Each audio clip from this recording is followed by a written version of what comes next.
Hebreus capítulo 1, a partir do versículo 5, diz assim a palavra do Senhor: Pois a qual dos anjos Deus em algum momento disse: Você é meu filho, hoje eu te gerei.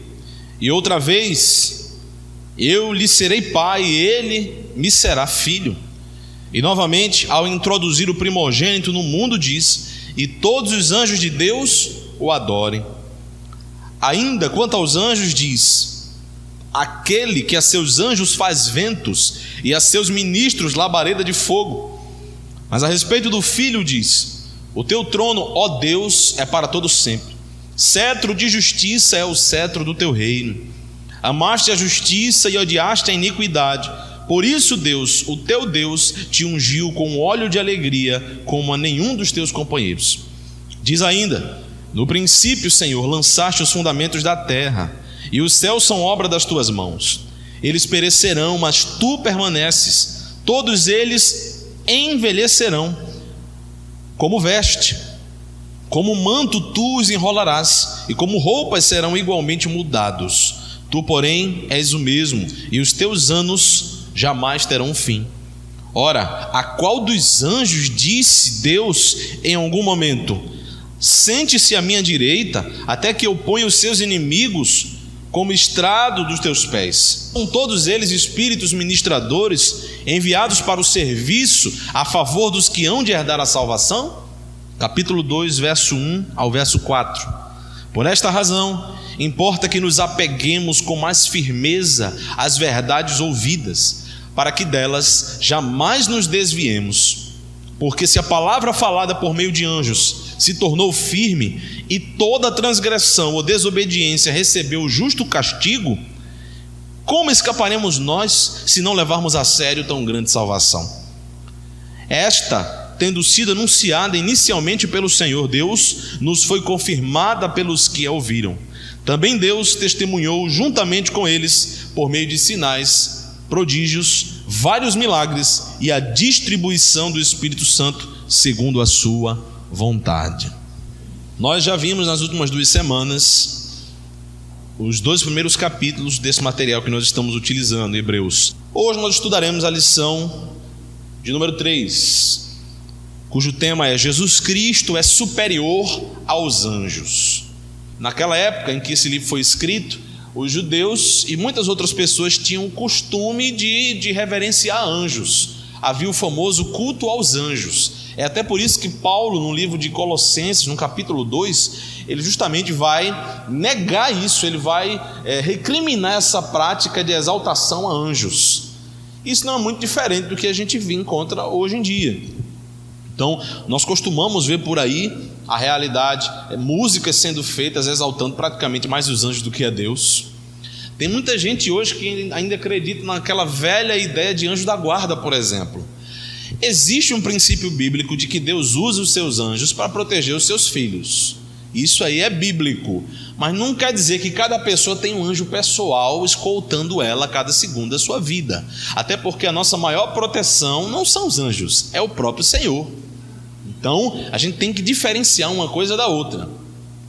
Então, diante desses pensamentos, desses equívocos, desses ensinamentos puramente errados que a gente encontra por aí, é importantíssimo nós termos em mente que Jesus é superior a tudo isso.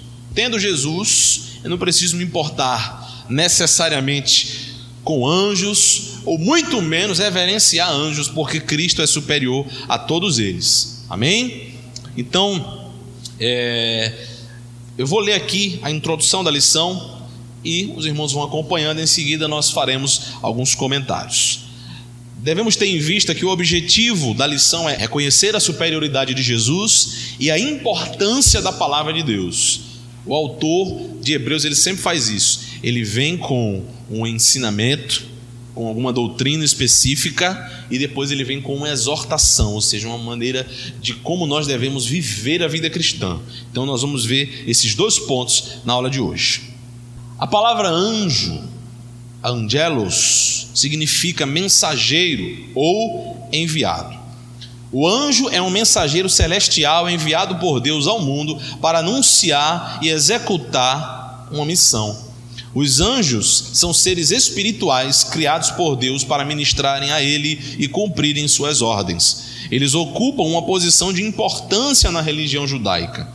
Eles entregaram a lei de Moisés e por isso muitos judeus praticavam o culto aos anjos. Uma vez que o objetivo da carta aos Hebreus é mostrar a superioridade de Cristo em relação à religião judaica, o autor da carta mostra aos seus leitores a superioridade de Jesus sobre os anjos. Então, 3 coisas que o autor já inicia aqui nessa pequena e breve introdução. Primeiro, que os anjos, a palavra anjo significa mensageiro. Então, é bom a gente ter a palavra em 2 sentidos. Anjo na Bíblia pode significar mensageiro apenas, no sentido geral, e pode se referir a qualquer anjo, e anjo também pode se referir na Bíblia, se é que podemos falar assim, daquela classe hierárquica mais inferior. Então você teria os anjos, os querubins, os serafins, os arcanjos, que são, na verdade, tecnicamente só haveria um arcanjo, que é Miguel. O arcanjo seria o principal anjo, ou o príncipe dos anjos, seria o maioral dos anjos. Está aí a palavra arque. Esse prefixo arque traz a ideia de superior, de principal. Então, dentro dessa teologia dos anjos na Bíblia, podemos usar a palavra anjo para se referir a todos os anjos, e podemos usar a palavra anjo para se referir a um ser angelical de hierarquia menor. É como, por exemplo, soldado. Todos que estão no exército são soldados, sim ou não? Sim, mas dentro dos soldados tem o S1, S2, o cabo, o sargento. Então, de uma maneira geral, eu posso chamar um capitão de soldado, de uma maneira geral, mas a patente específica dele é o quê? Capitão. Da mesma forma, a Bíblia vai aparecer assim com os anjos, vai lidar assim com os anjos. Significa mensageiro. É por isso, por exemplo, que no livro de Apocalipse, naquelas 7 cartas que são enviadas à igreja, às igrejas da Ásia, por João, o que é que vai iniciar em cada carta falando? Ao anjo da igreja. Entende-se, de maneira geral, que o termo anjo da igreja ali é ao mensageiro da igreja, e é uma referência aos pastores das igrejas. Entendem?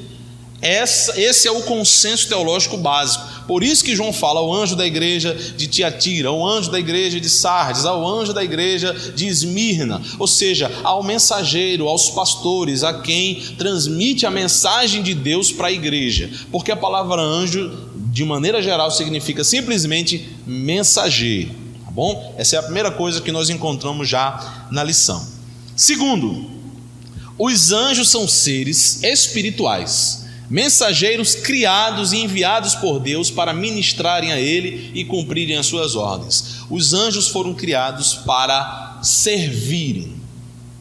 Servirem a quem? A Deus, no sentido geral, de obedecer às ordens de Deus, e no sentido secundário, servir a quem? A nós, aos homens. Você vê que quando os anjos aparecem na Bíblia, eles estão de alguma maneira efetuando um serviço ou uma ordem específica de Deus, e normalmente essa ordem está direcionada a quem? Aos homens. Tem como objetivo, tem como beneficiário os homens. O anjo vai entregar uma mensagem a um profeta, o anjo vai realizar uma ação de libertação, de cura, ou até mesmo de destruição, como a gente vê no Antigo Testamento. Tudo em favor de quem? Dos homens, amando de Deus. Então eles estão a serviço de Deus, mas estão servindo também aos homens, tá bom? Então vamos lá. A terceira coisa que nós encontramos aqui logo nessa introdução é a realidade, como eu já falei logo no início, de que a religião judaica chegou a tal ponto de cultuar os anjos. Isso era um pouco até assim difícil da gente conceber, porque quando a gente olha para o Novo Testamento, a gente vai ver uma classe de judeus que nem anjo acreditava, que eram os saduceus. Os saduceus eram como se fossem os deístas da época de Jesus, que acreditavam em Deus, acreditavam no Pai, acreditavam no Criador, mas não acreditavam na maioria das manifestações espirituais, como anjos, como demônios. Os saduceus não acreditavam nisso. Já os fariseus acreditavam.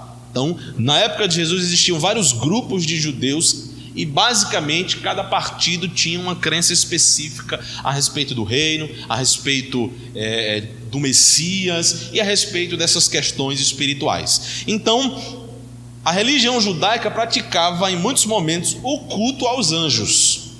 É algo que Paulo recrimina em Colossenses 2,18. Essa é a terceira coisa. E a quarta coisa que nós devemos observar na introdução é que a carta aos Hebreus tem o objetivo de mostrar a superioridade de Cristo em relação ao judaísmo, à religião judaica. É por isso que eu nunca vou me cansar de falar aqui: o cristianismo é superior ao judaísmo. O cristianismo é melhor que o judaísmo.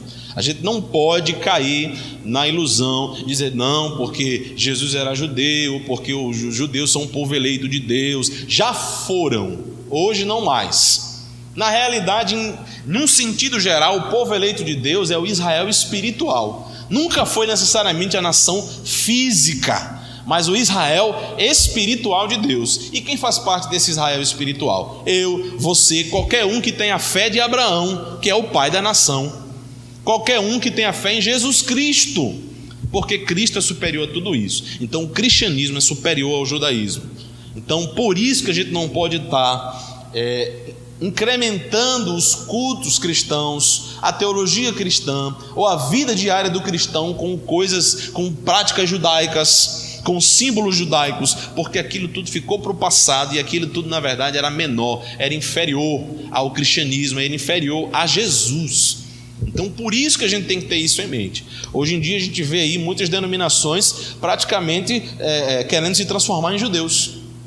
Uma arca da aliança, não tem nem púlpito mais, tem uma arca da aliança desse tamanho lá no meio. Não sei o que tem dentro, mas eu tenho certeza que não é o cajado de Arão, o maná que desceu no deserto e a lei dada por Deus a Moisés. Eu tenho certeza que não é isso que está dentro da arca da aliança dessas igrejas, mas era isso que estava dentro da verdadeira arca da aliança e representava a presença de Deus no meio do seu povo, a vontade de Deus, as ordens de Deus para o seu povo. Então havia um motivo, um princípio porque Deus se utilizava dessas coisas no passado, e a gente aprende no Novo Testamento que era porque isso apontava para quem? Para Cristo Jesus. Porque, vejam as três coisas que estavam na Arca da Aliança. Primeiro, a lei de Moisés. Estava lá as tábuas da lei que Deus deu a Moisés, representando a vontade de Deus. Correto? Qual foi o único homem que cumpriu toda a lei de Deus? Jesus. A lei serviria para mostrar o pecado do homem e mostrar a incapacidade do homem de cumprir a lei, e também se via para mostrar que alguém teria que cumprir isso, e esse alguém é quem? Jesus.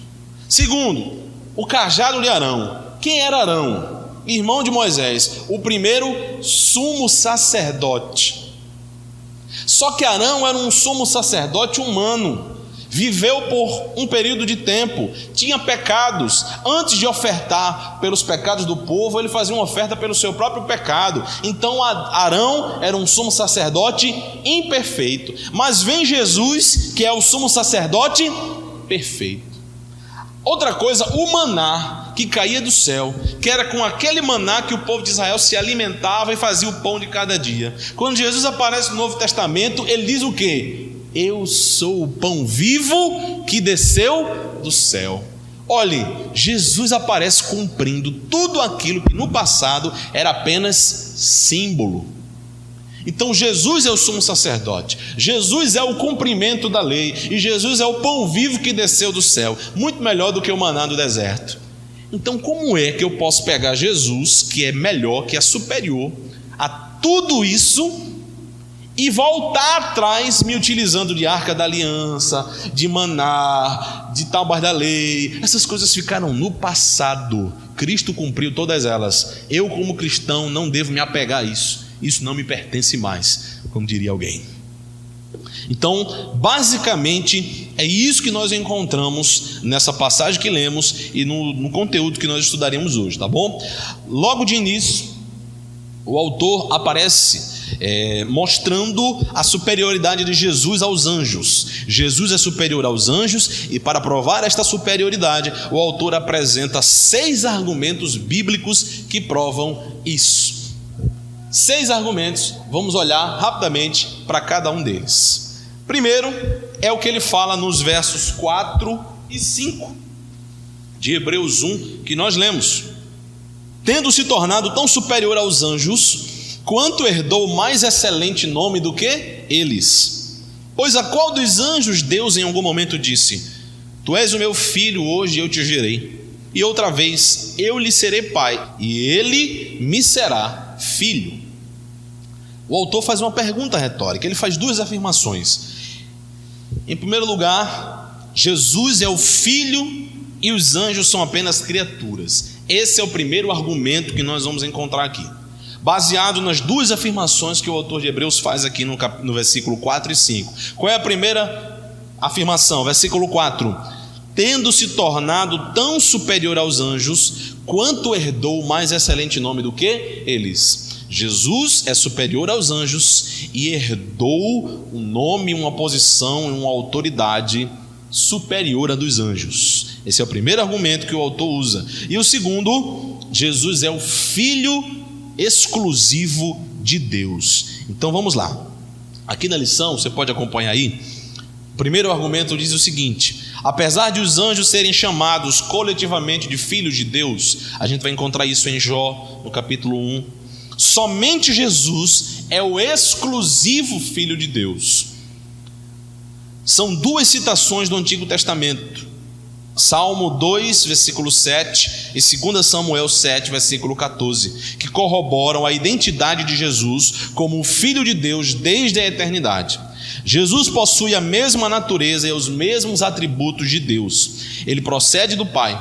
Os anjos não, pois são criaturas que tiveram início em algum momento da criação. Embora os anjos estejam exaltados na presença de Deus, eles não são filhos de Deus e nem herdeiros de Deus. Então, o autor deixa muito claro nesse primeiro argumento que o único verdadeiro filho de Deus é apenas Jesus. Os anjos não são filhos de Deus no sentido em que Jesus é filho de Deus. Sendo assim, os anjos também não são herdeiros das promessas e da glória de Deus, como o Filho de Deus é. E nesse sentido, até nós temos algo que os anjos não têm. Nós somos filhos de Deus por adoção e somos co-herdeiros com Jesus. O que significa? Aquilo que é de Jesus é nosso. Isso não é verdade para os anjos. Não é verdade. Então veja a superioridade de Cristo em relação aos anjos. Jesus é o Filho e os anjos são criaturas. Outra coisa que nós precisamos ter em mente é que os anjos em algum momento foram criados. Nós não podemos ter a certeza absoluta do momento exato de quando os anjos foram criados, mas a Bíblia diz que tudo que foi criado durante os 6 dias de criação. Quer dizer que houve um momento em que havia só Deus, só o Pai, o Filho e o Espírito Santo. Não havia mundo, não havia homem, não havia anjo, não havia demônio, não havia ninguém. Apenas Deus. E em algum momento Deus decidiu criar o quê? Os céus e a terra. Nesse processo de criação dos céus, os anjos foram criados. Até porque, se o objetivo dos anjos é servir a Deus e ao mesmo tempo servir aos homens, se não há homens, não há necessidade de anjos. Então, quando não havia os homens, não havia necessidade dos anjos, pelo menos no sentido absoluto que nós estamos falando aqui. Então, os anjos foram criados em algum momento. Nem sempre, para você ter ideia, nem sempre existiu céu, nem sempre existiu terra, nem sempre existiu anjos, mas sempre existiu Deus, e sempre existiu Jesus Cristo, o Filho, o Logos, porque Ele é antes de todas as coisas, Ele existe antes de tudo. Ele apenas tomou a forma humana através de Maria, mas não quer dizer que ele começou a existir por causa de Maria. Não, ele já existia, olha, desde toda a eternidade. É por isso que ele pode dizer, olha, antes de Abraão existir, eu sou. Está aqui quem é superior a Moisés, está aqui quem é superior a Salomão, está aqui quem é superior a Jonas, está aqui quem é superior a Abraão, porque esses homens nem sonhavam em existir e Jesus já era. Então esse é o ensino bíblico. Aqui se comprova a superioridade de Jesus. Ele é antes dos anjos. Ele na verdade é o Deus eterno que sempre existiu. Os anjos são apenas criaturas. Ele é o filho herdeiro do Pai. Os anjos são apenas servos, não são herdeiros do Pai e são criaturas de Deus. Então esse é o primeiro argumento. Jesus é o filho e os anjos são criaturas. Vamos lá para o segundo argumento que o autor usa para provar a superioridade de Jesus em relação aos anjos. Jesus é o primogênito que deve ser adorado pelos anjos. Os anjos não devem ser adorados, mas são adoradores do Filho primogênito. Olha o que diz o versículo 6 de Hebreus. E novamente, ao introduzir o primogênito no mundo, diz: e todos os anjos de Deus o adorem. Olha aí. Jesus é aquele a quem os anjos devem se curvar. Jesus é aquele que deve ser adorado até mesmo pelos anjos. Mas espera aí, os anjos só adoram a quem? A Deus. Então se os anjos também adoram a Cristo, significa que Cristo é Deus. Então Jesus é o primogênito que deve ser adorado. Trata-se de uma citação do hino de Moisés, que se encontra em Deuteronômio 32, 43. Deus enviou seu Filho ao mundo em Belém e enviará uma segunda vez, sempre acompanhado da adoração angelical. Notem, quando Jesus nasceu em Belém, havia ali a presença da figura dos anjos, sim ou não? Havia. O anúncio de Jesus a Maria, o anjo Gabriel anunciou que Jesus viria através de Maria. Está aí a presença dos anjos. No próprio nascimento de Jesus também estava ali a presença dos anjos. Então, se isso ocorreu na primeira vinda de Cristo, isso ocorrerá também na sua volta, na sua segunda vinda, quando ele virá em glória, acompanhado por todos os seus anjos, por todos os seus servos. Os anjos não devem ser adorados, mas eles são adoradores do Filho primogênito, como nós acabamos de ler aí. Eles estão ao redor do trono, mas não estão assentados no trono. Quem é que está assentado no trono? Só Jesus Cristo está assentado no trono. Há também os anjos maus que não retiveram a sua condição original e se rebelaram contra Deus. Satanás é o líder dos anjos caídos e o originador do pecado. Eles batalham incansavelmente contra Deus, seu povo e sua obra. Então, o que nós vemos aqui de principal? A realidade de que aos anjos é ordenado que adorem a Jesus e somente a Jesus. Aí eu pergunto a você, diante de uma citação dessa, diante de uma afirmação tão clara como essa que está no versículo 6, de que a todos os anjos de Deus é dito que adorem ao Filho, que adorem a Jesus, como é que a gente pode lidar então com o que a gente tem visto em relação aos anjos por aí? Tem música atrás de música falando de anjo, evangélica e católica. Você pega ali, eu acredito que foi o padre Marcelo Rossi que compôs aquela música, né? Tem anjo voando nesse lugar, no meio do povo, em cima do altar, subindo, descendo em todas as direções. É anjo que não acaba mais. Não sei como cabe tanto anjo dentro de um lugar só. Mas não é isso que a Bíblia fala sobre os anjos. É incrível como o povo, de maneira geral, gosta de pegar um símbolo para ter como sua superstição. Gosta de pegar um símbolo que, quando você reverencia os anjos, você está diminuindo Jesus, porque Jesus é superior aos anjos. Nós temos que ter isso em mente, meus irmãos. Existe muita supersticiosidade dentro do povo evangélico, e isso tem que morrer, não pode existir. Não significa dizer que eu não posso de alguma maneira admirar os anjos. Posso sim admirar os anjos. Não significa dizer que eu não posso reconhecer a importância deles no ministério de serviço a Deus. Não significa dizer nada disso. Eu posso sim reconhecer a importância dos anjos, os momentos em que Deus enviou os anjos para salvar os homens, para realizar alguma obra que Ele mesmo ordenou.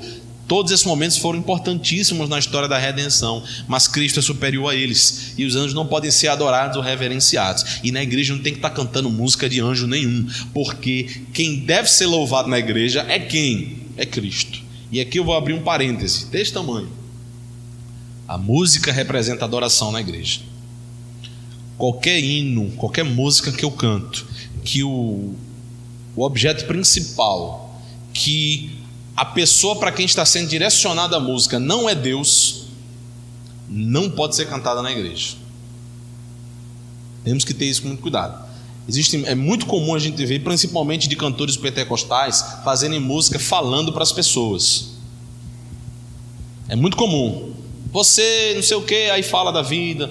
Não é errado as pessoas criarem músicas assim. Eu posso escutar músicas assim, porque de alguma maneira eu posso até de músicas assim tirar um encorajamento, algum ânimo e por aí vai. Mas é errado eu cantar esse tipo de música na igreja, porque a igreja, quem é o objeto que deve ser adorado? O culto é para quem? Mas se no culto que é para Deus eu canto para fulano, eu estou adorando a Deus? Então prestem atenção nas letras dos hinos. Uma coisa é eu escutar em casa, outra coisa é eu na igreja cantar esse tipo de música.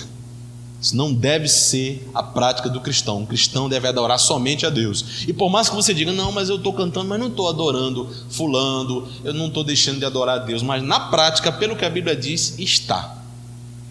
Porque o que determina que a adoração é verdadeira ou não, e o que determina que a adoração é para Deus ou não, não é o que eu acho quando eu estou sentindo, mas é o que eu objetivamente estou fazendo.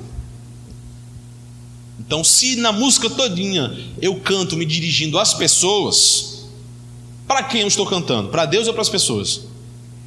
Eu posso até no meu coração querer oferecer aquilo a Deus, mas na prática, para quem eu estou cantando? Para as pessoas. Então a gente tem que ter esse tipo de discernimento, tem que ter o conhecimento necessário para saber que, olha, em casa eu não estou necessariamente cultuando a Deus com os irmãos, eu estou simplesmente fazendo minhas atividades, e eu posso escutar esse tipo de música, mas na igreja, onde o foco é a adoração a Deus, eu não devo louvar esse tipo de música. A música deve ser direcionada a Deus, a Ele. Então é isso que nós temos que ter em mente. E também não deve ser direcionada a anjo, nem a nenhum outro ser que não seja Deus. Tá bom? Outra coisa que ele fala aqui nesse ponto ainda é a realidade de que existem anjos bons e anjos maus. Aquilo que a gente conhece como demônios, na verdade são anjos, meus irmãos. É porque a gente ainda tem uma mentalidade muito medieval, sabe? De olhar para o diabo, aquela caricatura feia, né, dele vermelho, chifrudo, com um tridente, com um rabão. E isso é uma caricatura muito medieval. A Igreja Católica, ela bitolava a mente dos seus seguidores, colocando medo neles. Era assim que a Igreja Católica fazia. Praticava terror, porque através do terror eles atraíam as pessoas à igreja. Através do terror diziam, olha, não vá para o inferno não, venha para a igreja, não abandone o Deus não, cuidado com o diabo, tal. E isso durante séculos e séculos e séculos, e infelizmente até hoje a gente tem influência disso.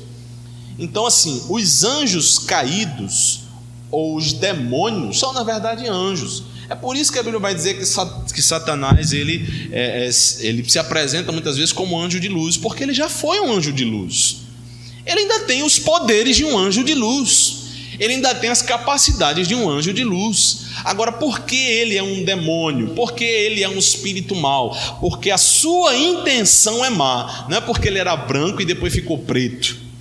Não é porque ele cantava fino e depois começou a cantar grosso. Não, é porque simplesmente o seu objetivo, o seu pensamento, suas intenções foram o quê? Distorcidas, se tornaram más. Ele se opôs a Deus e ele luta contra Deus e contra a vontade de Deus desde o momento em que ele caiu. E assim todos os demônios, todos os anjos, quando caíram, se opõem a Deus. Então é isso que nós precisamos ter em mente. Os demônios são anjos caídos. Esses anjos, eles se opõem ao ministério da palavra, eles se opõem ao reino de Deus, eles se opõem ao próprio Deus. Enquanto que os anjos que permaneceram no seu estado original, permanecem servindo a Deus, obedecendo a Deus e agindo de acordo com toda a vontade de Deus, com prazer em adorar e servir ao Senhor. Essa é a principal diferença entre anjos e demônios, ou anjos caídos e anjos que manteram o seu estado natural, tá bom?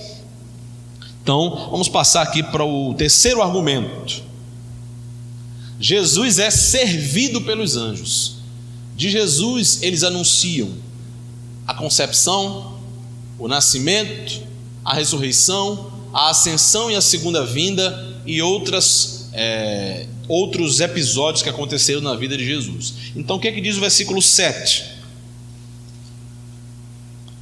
Hebreus capítulo 1, versículo 7. Diz assim: ainda quanto aos anjos diz: aquele que a seus anjos faz ventos e a seus ministros labareda de fogo. A palavra ministro significa servo. Vem da mesma palavra que diácono. Você sabia disso? Servo. Aquele que auxilia, aquele que serve. Ministrar, na verdade, é servir. As pessoas confundem, talvez pela maneira como a palavra seja usada hoje, ministrar como, por exemplo, mandar, ou ministrar como, por exemplo, ter autoridade. Não necessariamente. O sentido básico de ministrar é servir. Então, nesse sentido, todos nós somos ministros de Deus, porque todos nós somos servos de Deus.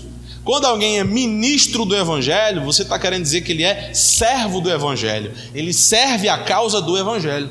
Quando alguém é ministro da igreja, ele é servo da igreja. Ele serve na comunidade local que se chama igreja. Então, ministro é servo. Por isso que quando ele fala aqui no versículo 7, ainda quanto aos anjos diz: aquele que a seus anjos faz ventos e aos seus ministros labareda de fogo, ou seja, os seus servos. Os anjos servem a Deus. Jesus é servido pelos anjos. E aqui nós encontramos esses exemplos. Os anjos aparecem na concepção de Jesus, no nascimento de Jesus, na ressurreição de Jesus, a ascensão e a segunda vinda de Jesus. Outras passagens, por exemplo, ele cita ali Mateus 4:11, os anjos aparecem onde? Na tentação de Jesus. Depois que Jesus é tentado pelo diabo no deserto, que o diabo vai-se embora, o que aparece ali? Os anjos vêm e servem a Jesus. Então, constantemente no Novo Testamento, os anjos aparecem servindo a Jesus. Essa é a terceira prova, ou o terceiro argumento de que Jesus é superior aos anjos. A própria Bíblia diz isso, porque quem é inferior serve ao que é superior. Isso é padrão.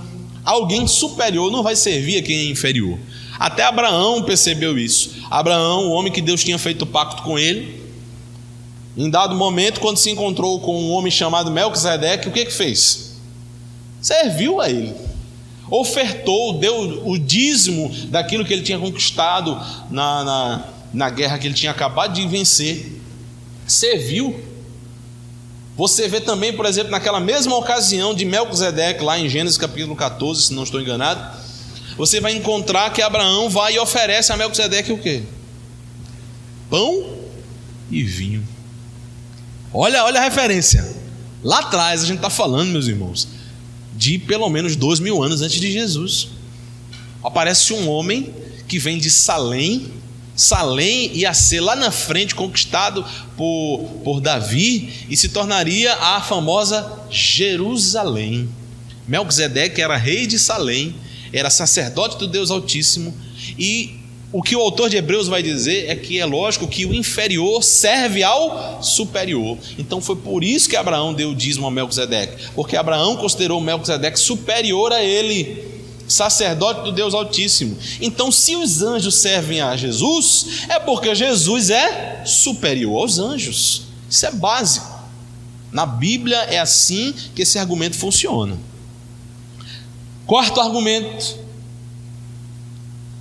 Jesus é rei e Messias, e os anjos são os seus súditos. Nós vamos encontrar isso lá nos versículos 8 e 9. Continue acompanhando aí a leitura. Mas a respeito do Filho diz: o teu trono, ó Deus, é para todo sempre. Cetro de justiça é o cetro do teu reino. Amaste a justiça e odiaste a iniquidade. Por isso Deus, o teu Deus, te ungiu com óleo de alegria, como a nenhum dos teus companheiros. Aqui nós encontramos duas declarações fantásticas.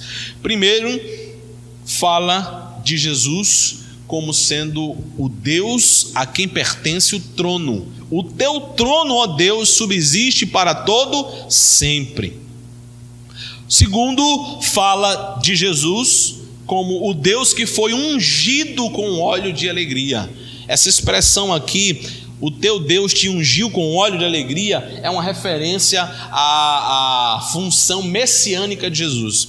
Lembrem que Messias significa literalmente ungido. Messias é a mesma palavra no Antigo Testamento que corresponde a Cristo no Novo Testamento. O que significa Cristo? Ungido. Significa Messias, ungido. São as mesmas palavras, apenas em idiomas diferentes. Então, Jesus é o ungido de Deus, é o Cristo, é o Messias que foi ungido por Deus, e essa unção aqui faz referência ao Espírito Santo de Deus para realizar a obra de Deus aqui na terra. Qual dos anjos foi ungido pelo Espírito Santo de Deus? Nenhum. Do jeito que Jesus foi, no sentido em que Jesus é o Messias, nenhum, só Cristo. Qual dos anjos é dito, o teu trono, ó Deus, é para todos sempre? Nenhum, mas é justamente o que ele fala no início do versículo 8, mas a respeito do Filho. Olha o que o autor da lição diz, uma citação do Salmo 45, há duas ênfases sobre a pessoa de Jesus. Primeiro, ele é o Rei divino que reinará eternamente com excelência e estabilidade.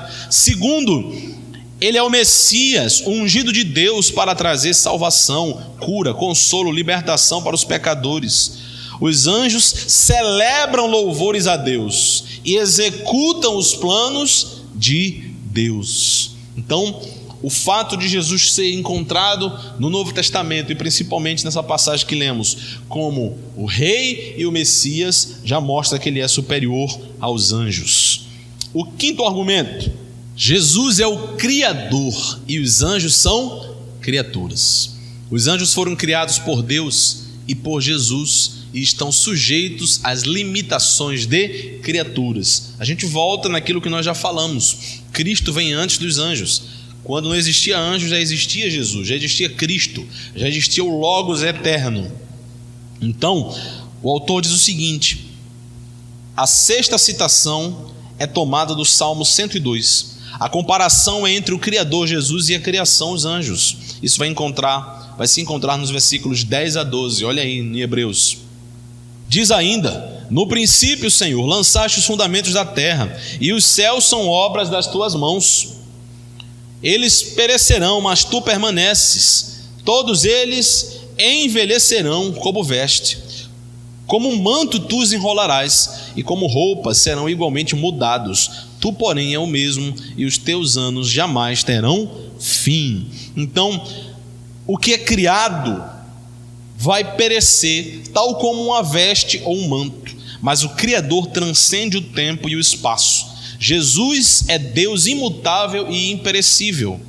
Os anjos foram criados por Deus e, consequentemente, por Jesus, e estão sujeitos às limitações de criaturas. Eles são seres espirituais incorpóreos, pessoais, dotados de inteligência, de sentimento e de vontade. Eles são santos, poderosos, sábios e imortais. Todas essas são características dos anjos. Eles não se reproduzem conforme a sua espécie. Eles são inumeráveis e estão organizados em ordens de principados e poderes. Foi aquilo que nós falamos: anjos, arcanjos, querubins e serafins. Então, o que nós encontramos nesse quinto argumento é a realidade de que os anjos não podem ser maior do que Jesus e não merecem a mesma atenção que Jesus merece, porque eles foram criados por Jesus e assim estão sujeitos a Jesus e sujeitos às suas próprias limitações. Os anjos não são oniscientes, não são onipotentes, não são onipresentes. Jesus é tudo isso. Os anjos não são infinitos, Jesus é. Os anjos, eles estão debaixo da mão, do poder e da autoridade de Deus. Jesus não, porque Jesus é o próprio Deus. Não há ninguém superior a ele para quem ele deva obedecer. Então, ele faz tudo o que lhe apraz, de acordo com a sua própria vontade. Mas os anjos não fazem o que quer. Os anjos fazem apenas aquilo que Deus determina que eles façam. Então vamos para o último argumento desse ponto aqui dos anjos, o sexto argumento, e fala que Jesus é Senhor e os anjos são servos. Já tocamos nesse ponto, mas vamos finalizar lendo aqui os versículos 13 e 14 do capítulo 1. Ora, a qual dos anjos Deus em algum momento diz: sente-se à minha direita, até que eu ponha os seus inimigos por estrado dos teus pés. Não são todos eles espíritos ministradores, enviados para o serviço a favor dos que hão de herdar a salvação? Então, o sexto argumento fala que Jesus é Senhor e os anjos são servos. O autor diz o seguinte: o autor começa e termina nas suas 7 citações com a pergunta retórica: ora, qual dos anjos Deus jamais disse? Esperando uma resposta negativa. Uma citação do Salmo 110. Jesus está assentado à direita de Deus, reinando soberanamente. Ele é o Senhor e todas as coisas lhe estão sujeitas, inclusive os anjos. Os anjos estão diante do trono, mas nunca foram chamados para sentar. Eles são ordenados a virem à terra para servir ou ministrar aos crentes. Concluindo, o Filho de Deus é superior aos anjos por causa de quem ele é e pela posição de autoridade em que Deus o colocou.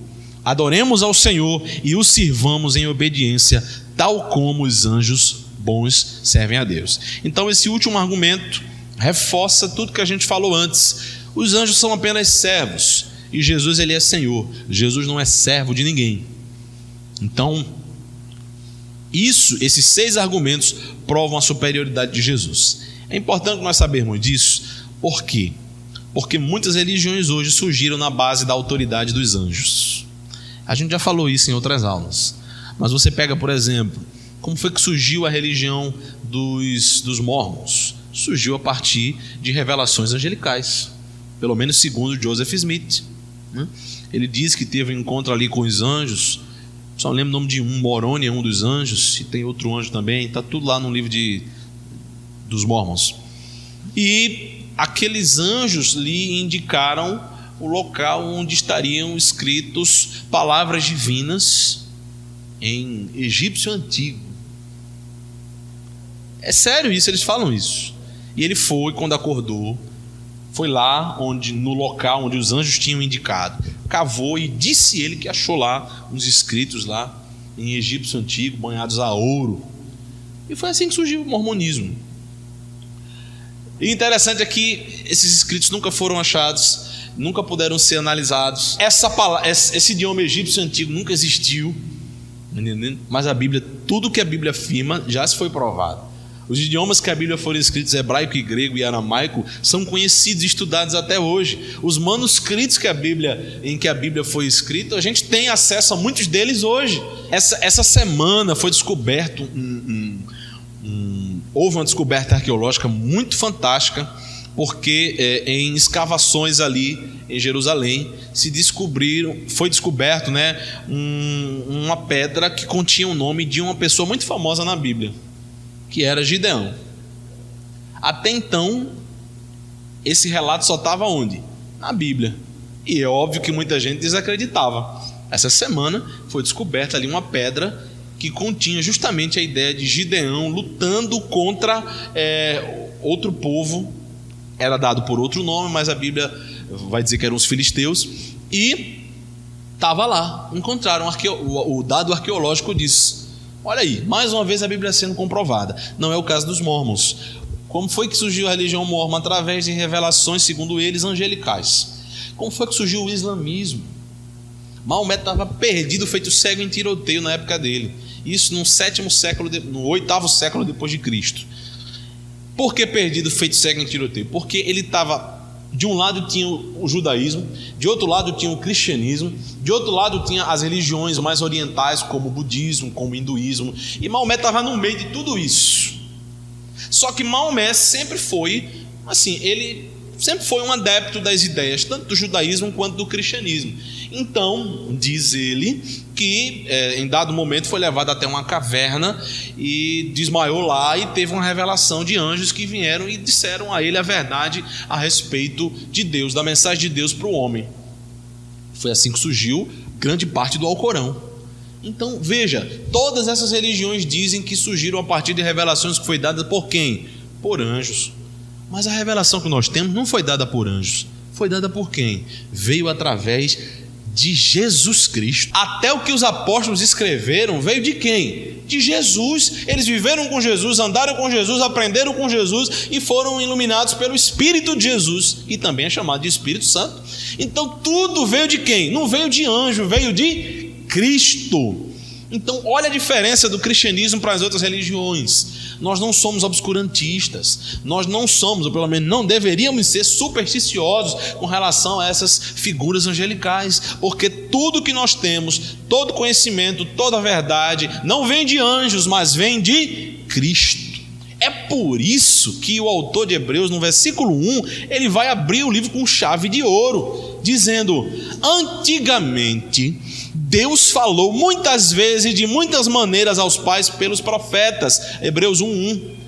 Mas nesses últimos dias Ele nos falou pelo Filho. Não foi por anjo, não foi por revelações sobrenaturais, de maneiras assim totalmente loucas, como a gente vê nas outras religiões, mas foi de uma maneira muito sóbria. Foi pelo Filho, a quem constituiu o herdeiro de todas as coisas e pelo qual também fez o universo. Então é interessantíssimo nós sabermos disso, porque muitas religiões fora do cristianismo dedicam sua origem a anjos, e nós não dedicamos isso aos anjos, nós dedicamos isso a Cristo. Então é bom, é por isso que Paulo vai dizer também em Gálatas: olha, ainda que nós mesmos, ou um anjo do céu vier e prega a vocês um evangelho diferente do que temos pregado, que ele seja considerado o quê? Maldito. Então a gente tem que ter muito cuidado em tudo isso. Não foi uma aula de angiologia, mas a gente falou bastante a respeito de anjos, que é um conteúdo interessante, tem muita coisa que a gente pode ver ainda depois, num futuro próximo, a respeito dos anjos, da ação dos anjos, até onde vai a extensão do poder e a atividade dos anjos. Mas hoje a gente quis comparar os anjos com Cristo e mostrar como Cristo é superior a eles. E a gente não deve estar se apegando a anjo aqui, anjo ali, anjo acolá. Não, é Cristo.